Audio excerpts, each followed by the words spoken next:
Hello everyone, my name is Bjartur, and in this video we're going to focus on progress captures or ratchets.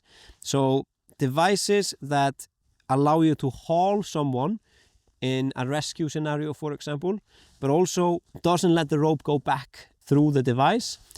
So we're going to start with the most common one we see out there, which is an guide mode plate, an ATC in guide mode. So the device needs to have an eye here for the carabiner to turn it so it can act in a progress capturing mode. So some of the devices have pictures to explain how this works and some don't.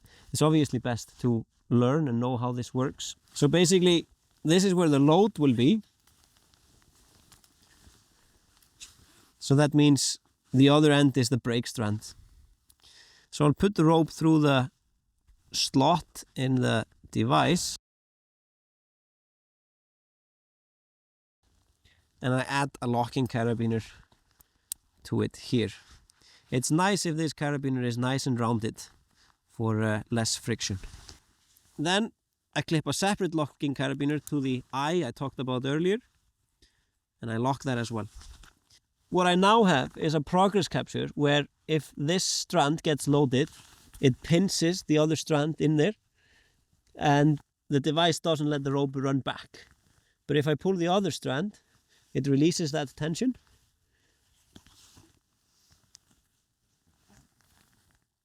And that's how this works.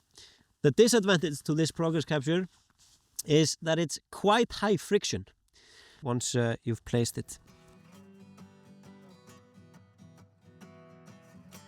So the next piece of kit we're gonna learn about is a progress capturing pulley.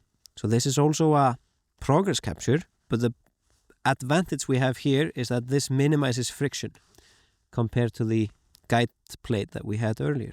So just like the guide plate, there are instructions here. There's a picture of a hand and a picture of a weight. Again, it's best to understand your devices and not rely too much on the instructions, and just give it a good test once you've placed it. The load is still on this side of the rope, so I place this here, and the teeth, which are essentially keeping the rope in place, they're where I keep my hand and where I pull. So then we place a carabiner here and we clip it to the anchor.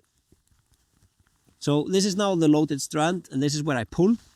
So if I pull on here, it slides through with minimal friction, and if I pull on the other one, it locks. And that's the teeth here in action.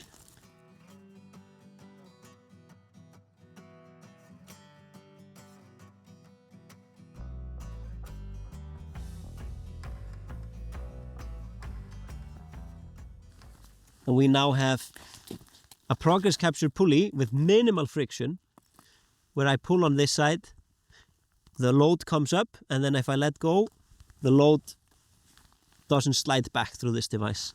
It's very reactive and it's a very good device for all sorts of rescues and hauling. So we're going to try out another progress capture.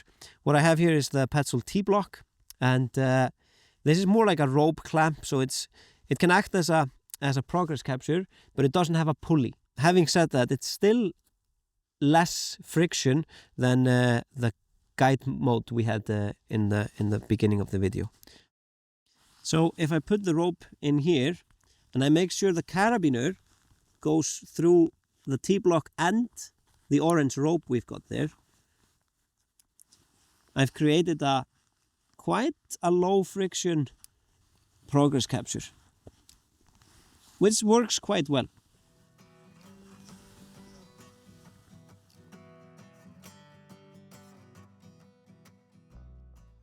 We need to make sure that we're not clipping this in without clipping the rope through the carabiner as well.